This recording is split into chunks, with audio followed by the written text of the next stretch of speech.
ઠંડી પડી રહી છે અને ડિસેમ્બરમાં ઠંડી પડવામાં નહોતી. ઠંડી પડે તો રવિ પાકો સારા થાય, પરંતુ હમણાં રવિ પાકો ઘણા સારા છે અને જીરા જેવા પાકો પણ સારા છે, ક્યાંક ચરમો આવેલ છે. આમ છતાં જોવા જઈએ તો આ જાન્યુઆરી માસ એકંદરે ઠંડો રહ્યો છે, પરંતુ હમણાં તારીખ 18, 19 અને 20માં ઠંડી રહેવાની શક્યતા રહે છે. લગભગ આ ઠંડી પાલનપુરના ભાગોમાં, આબુ વગેરે ભાગોમાં ઠંડીનું જોર રહે છે. અને ઉલ્લેખનીય છે કે આ ઠંડી સાથે ધુમ્મસ, દેશના ઉત્તરીય પર્વતીય પ્રદેશો અને ઉત્તર ભારતમાં ધુમ્મસની અસર રહે છે, જેના કારણે વાહન વ્યવહાર ઉપર તેની અસર થશે, વિઝિબિલિટી ઘટે અને એવિએશન ઉપર પણ તેની અસર થતી હોય છે. એટલે આ ધુમ્મસના કારણે યાતાયાતમાં વિલંબ થઈ શકે. તેમાં લગભગ અકસ્માતોનું પણ પ્રમાણ વધતું જ હોય છે. પરંતુ ઉલ્લેખનીય છે કે 22મી ડિસેમ્બર બાદ ઈરાન અને મુસ્લિમ રાષ્ટ્રો તરફથી એક સિઝનનો પ્રથમ સ્ટ્રોંગ વેસ્ટર્ન ડિસ્ટર્બન્સ આવી રહ્યો છે. આ પશ્ચિમ વિક્ષોભના કારણે દેશના ઉત્તર ભારતથી લઈ ઉત્તરીય પર્વતીય ભારતથી લઈને છેક સૌરાષ્ટ્ર, ગુજરાત સુધીના ભાગોમાં હવામાન પરિવર્તન થશે. એક સાયક્લોનિક સર્ક્યુલેશન અને લો પ્રેશરની અસર રહેશે.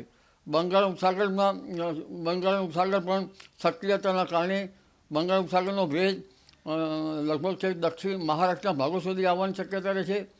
અરબ સાગરનું સાયક્લોનિક સર્ક્યુલેશન લગભગ સૌરાષ્ટ્રના ભાગોમાં થઈને, કચ્છના ભાગોમાં થઈને છેક ઉત્તર ગુજરાત અને મધ્ય ગુજરાતના ભાગો સુધી ત્યાંની અસર કરશે અને વેસ્ટર્ન ડિસ્ટર્બન્સમાં મર્જ થતાં ત્યાંની અસર છેક પશ્ચિમ સૌરાષ્ટ્રના ભાગમાં વરસાદ થવાની શક્યતા રહેશે, કમોસમી વરસાદ. ઉત્તર સૌરાષ્ટ્રના ભાગમાં કમોસમી વરસાદ થવાની શક્યતા રહેશે. કચ્છના ભાગોમાં પણ કમોસમી વરસાદ થવાની શક્યતા રહેશે અને લગભગ ઉત્તર ગુજરાત, મહેસાણા, પાલનપુર, સાબરકાંઠા તદ ભાગોમાં પણ કમોસમી વરસાદ થવાની શક્યતા રહેશે. માવઠાની અસર થશે. અમદાવાદ, ગાંધીનગરનું હવામાન પણ પલટાઈ શકે અને લગભગ સૌરાષ્ટ્રના કેટલાક ભાગો ઉપરાંત દક્ષિણ ગુજરાતનું હવામાન પણ પલટાઈ શકે. અરબ સાગરના ભેજના કારણે આ લગભગ અને વેસ્ટર્ન ડિસ્ટર્બન્સની અસરના કારણે તારીખ 22થી 26માં તેની અસર થવાની શક્યતા રહેશે. ગુજરાતમાં તેની અસર જોવા જઈએ તો લગભગ 23-24 તારીખની આસપાસ થવાની શક્યતા રહે. પરંતુ દેશના ઉત્તરીય પર્વતીય પ્રદેશોમાં અને ઉત્તર ભારતમાં લગભગ 50 મિલીમીટર અને ક્યારેક 100 મિલીમીટર જેવો ભારે વરસાદ થવાની શક્યતા રહેશે. એટલે જાણે શિયાળામાં જો ચોમાસું આવ્યું હોય તેવો માહોલ ઉત્તર ભારત અને રાજસ્થાન સુધીના ભાગોમાં થવાની શક્યતા રહેશે. ગાજવીજ સાથે વરસાદ થાય કેટલાક ભાગમાં અને કેટલાક ભાગમાં કરા પણ પડવાની શક્યતા રહેશે. સખ્ત પવનનું તોફાન પણ રહી શકે. એટલે 22થી 26માં પવનનું જોર લગભગ 10થી 15 કિલોમીટર પર અવરનું રહેવાની શક્યતા રહેતા અને વિન્ડ ગસ્ટ થોડીક વધારે રહેવાની શક્યતા રહેતા બાગાયતી પાકોની કલમો ઉપર તેની અસર થવાની શક્યતા રહેતી હોય છે. કેટલાક પાકો બેન્ડ પણ થઈ જતા હોય છે. એટલે હવે આ વેસ્ટર્ન ડિસ્ટર્બન્સની અસરના કારણે ગુજરાત તો પ્રભાવિત થશે, પણ રવિ પાકો માટે પણ કેટલીક મુસીબત ઊભી થવાની શક્યતા રહે. જીરા જેવા પાકો પર તેની અસર થવાની શક્યતા રહે. મરી મસાલાના પાકો પર અસર થવાની શક્યતા રહે. શાકભાજીના પાકો પર અસર થવાની શક્યતા રહે. કારણ ઘણા શિયાળુ પાક છે એટલે વિષમ હવામાનની વિપરીત અસરના કારણે પાકમાં રોગ આવવાની શક્યતા રહેતા કૃષિભાઈઓએ પાક સંરક્ષણના પગલાં લેવા સારા રહે. ત્યારબાદ લગભગ 25 તારીખની આસપાસમાં જે હાલની ઠંડી જે છે એ ઠંડીમાં ઘટાડો થશે અને કેટલાક ભાગમાં તો જાણે ઠંડી ગાયબ થઈ ગયું હોય તેવું જણાશે અને કેટલાક ભાગમાં ઠંડી રહેવાની શક્યતા રહેશે. વેસ્ટર્ન ડિસ્ટર્બન્સ હટી જતાં પુનઃ ઠંડીનો દોર ચાલુ થશે અને ઉત્તર ગુજરાતમાં આકરી ઠંડી પડવાની શક્યતા રહેશે.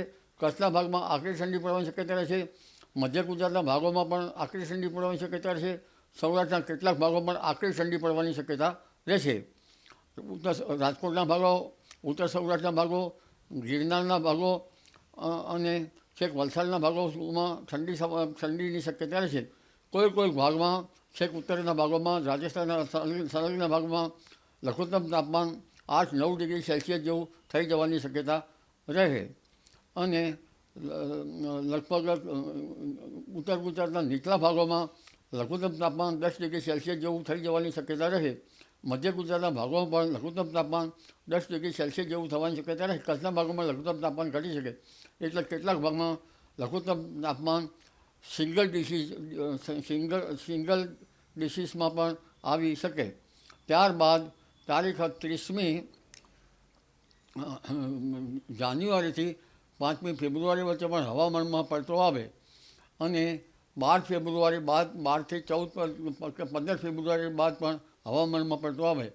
એટલે હવે એક પછી એક વેસ્ટર્ન ડિસ્ટર્બન્સ આવતા જશે. કેટલાક વેસ્ટર્ન ડિસ્ટર્બન્સ પ્રભાવિત થતા જશે અને છેક જાન્યુઆરી, ફેબ્રુઆરી અને માર્ચમાં પણ વેસ્ટર્ન ડિસ્ટર્બન્સ આવતા જશે. એપ્રિલમાં કંઈક ગરમી વચ્ચે દેશના ઉત્તરીય પર્વતીય પ્રદેશોમાં વેસ્ટર્ન ડિસ્ટર્બન્સ આવતા જશે. એટલે આ તટ ભાગોમાં પણ માવઠું થવાની શક્યતા રહી શકે.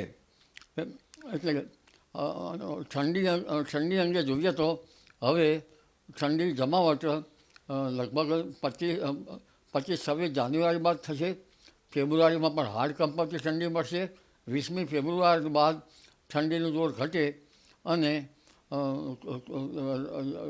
ઉનાળુ પાકો માટેની તૈયારી જોવા મળે. માર્ચ માસમાં લઘુત્તમ તાપમાન વધે અને મહત્તમ તાપમાન પણ વધવાની શક્યતા રહે.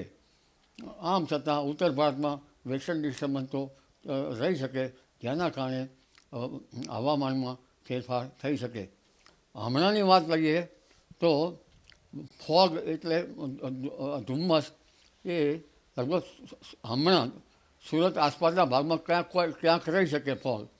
ગુજરાતના ઘણા ભાગોમાં ફોગ ધુમ્મસ રહેવાની શક્યતા નથી.